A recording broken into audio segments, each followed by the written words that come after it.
प्रत्येक पक्ष जो आहे तो तयारीत असावा लागतो आणि भारतीय जनता पार्टी ज्या ज्या वेळेला निवडणुका लागतात त्या वेळेला अशा प्रकारच्या कार्यशाळा घेतात. आता आज जवळजवळ 500 कार्यकर्ते जे आहेत ते या ठिकाणी उपस्थित होते. त्यांच्याकडनं परिचय पत्रकं, कारण की अनेक नवीन कार्यकर्ते आहेत, काही दुसऱ्या पक्षातले आलेले आहेत आणि त्यांचं कार्यकर्तृत्व जे आहे त्याची पक्षाला माहिती होण्याकरता परिचयपत्र पण लिहिलं जातं आणि या कार्यशाळेच्या माध्यमातून त्यांना या माध्यमातून आम्ही मार्गदर्शन केलं. सर, एकीकडे भाजपने अशा प्रकारे बैठक घेतलेली आहे तर दुसरीकडे शिवसेनेने देखील घेतलेली आहे. खासदार नरेश म्हस्के असं म्हणतायत की आमची तयारी आहे युती म्हणून लढायची, मात्र समोरच्यांची इच्छा नाही आहे, त्यामुळे आम्ही 10 वर्ष लढून एक स्वबळावर लढून आम्ही सत्ता आणली, यापुढेही सत्ता आणली. हे त्यांचं मत झालं. शेवटी या जोर बैठका चालू राहतात आणि गेल्या 20 वर्षामध्ये अनेक वेळेला युती जमलेली नाही आहे.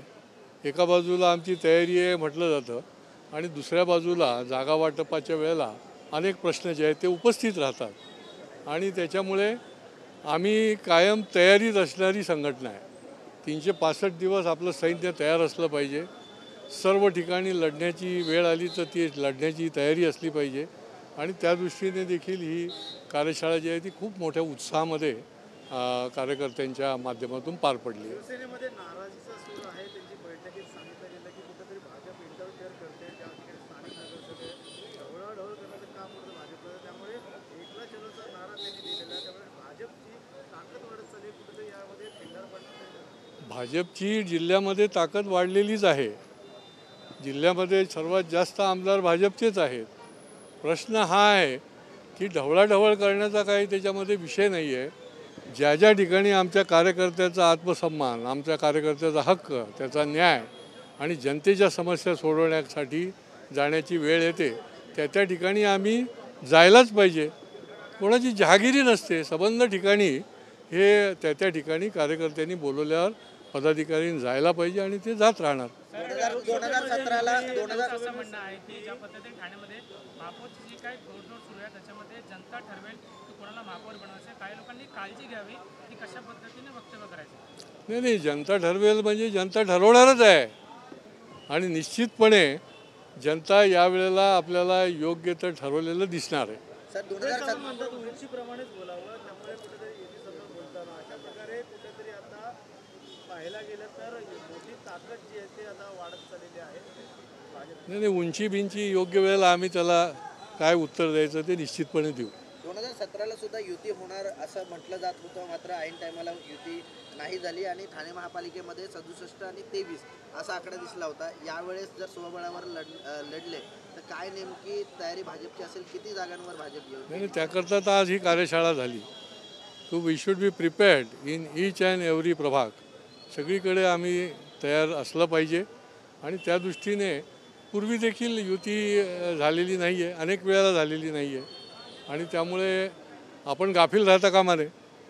निश्चितपणे आमचा कार्यकर्ता जो आहे तो सजग आहे. या महापालिकेत भाजप शिवसेनेचा आकडा होता, शिवसेनेमध्ये उभी फूट पडली, मात्र आता येणाऱ्या काळात आपला किती आकडा असेल ते भाजपचा महापौर या महापालिकेमध्ये होण्यासाठी भारतीय जनता पार्टी निश्चितपणे त्या दृष्टीने कार्यकर्त्यांच्या इच्छेला अनुसरून काम करेल आणि त्या ठिकाणी जोर लावेल. योग्य वेळ सांगू. म्हणणं आहे की महापौरसाठी जो काही ठरेल तो आम्ही ठरवेल, तिसरा पक्ष आम्ही ठरेल तोच महापौर बसणार. आता प्रत्येक पक्षाची भूमिका आहे, त्यांनी त्यांच्या पक्षाची भूमिका सांगितली असेल. मस्के देखील म्हणतात गेले अनेक वर्ष शिवसेनेचा महापौर बसला होता, यंदा देखील शिवसेनेचा महापौर बसेल. काय भूमिका असेल भाजपची? नाही, प्रत्येक पक्षाने आपली भूमिका मांडलेली आहे. आम्ही सांगितले की आमचा महापौर बसेल. प्रत्येक पक्ष हे मांडत राहणार आहे. आपकी बार 70 पारचा नारा भाजप देत आहे. आपकी बार ती योग्य वेळेला दिला जाईल.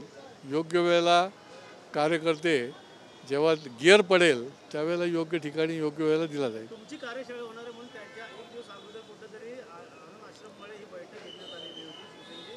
आवडतं येणाऱ्या काळात शिवसेनेला देखील बळ मिळावं यासाठी कार्यशाळा. आता त्यांचा काय उद्देश, त्यांच्या संघटनेची कार्यप्रक्रिया, आमची तर ही प्रक्रियाच आहे. सर्व दूर आम्ही नेहमीच अशा प्रकारच्या कार्यशाळा घेत असतो. तरुणांना जास्त संधी मिळणार यांना कळतं असं की असं काही हे नाही. आमच्याला सगळ्या वयोगटातले, सगळ्या समाजामधले सगळ्या घटकांना प्रतिनिधित्व देणारी भारतीय जनता पार्टी आहे आणि त्याच्यामुळेच महाराष्ट्रामध्ये देखील आपण बघितलं असेल की विधानसभेला 137 जे आमदार आहेत त्याच्यामध्ये सर्वांना प्रतिनिधित्व दिलं गेलेलं आहे.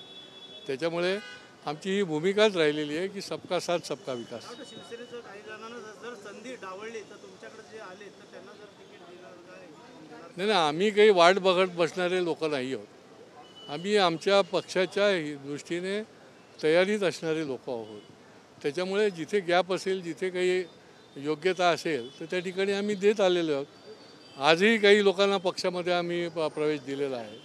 पुढेही योग्य वेळेला देत राहणार आहोत. मागील 3 ते 4 वर्षापासून प्रशासकीय राजवट आहे ठाणे महापालिकेमध्ये आणि या काळामध्ये लोकप्रतिनिधी नसताना अनेक तरुणांनी देखील समाजसेवेमध्ये उतरले होते. अशा काही तरुणांना आपण संधी देणार आहात? नाही, निश्चितपणे आपल्याला मी जे सांगितलं की सर्वदूर सर्वांना प्रतिनिधित्व कसं देता येईल आणि निवडून येण्याची काय शक्यता असू शकते त्या दृष्टीने ही सामूहिक आमची जबाबदारी आहे. सामूहिकपणे पक्षाचे प्रमुख लोक बसून त्याचा निर्णय करतील. लोकसभा विधानसभाप्रमाणे आपण काही चाचपणी केलेली आहे का? किती प्रभागामध्ये आपण निवडून येऊ शकतो या संदर्भात? नाही, ती चाचपणी पुढच्या काळामध्ये देखील केली जाईल आणि आधीही केलेली आहे. ती योग्य वेळेला आम्ही ती समोर घेऊन बसू. सर, अनेक वेळा पाहिलं गेलं तर आपण विधानसभेमध्ये आव्हान केलं महानगरपालिकेच्या भ्रष्टाचाराविरोधामध्ये, परंतु कुठल्याही अधिकाऱ्यावरती कारवाई होत नाही. आणि काही दिवसापूर्वी जे शंकर पटेल आरोप करणार तर अटकही करणार, पण अजून असे अधिकारी महापालिकेमध्ये त्यांच्याकडे 4 ते 5 खात्याची जबाबदारी देण्यात आलेली आहे. नेमकं तुम्ही कशा पद्धतीने पाठपुरावा करणार? नाही, निश्चितपणे मी तर चौकीदार म्हणून वेळोवेळी महापालिकेमध्ये जे जे चुकीचं आहे आणि ठाणेकरांच्या हिताकरता, त्यांच्या हक्कासाठी, त्यांच्या विकासासाठी ज्या ज्या ठिकाणी अशा प्रकारचा भ्रष्टाचार दिसतो त्या भ्रष्टाचाराच्या विरुद्ध आम्ही लढत राहिलेलो आहोत. आणि निश्चितपणे माझी ही भूमिका मी मांडलेली आहे की प्रत्येक वेळेला न्यायालयाने निर्णय देण्याची गरज नसते. महापालिकेच्या अखत्यारीतले निर्णयही महापालिका आयुक्तांनी देखील घेतले पाहिजे आणि ते पुढच्या काळामध्ये घेण्याचं त्यांनी ठरवलं.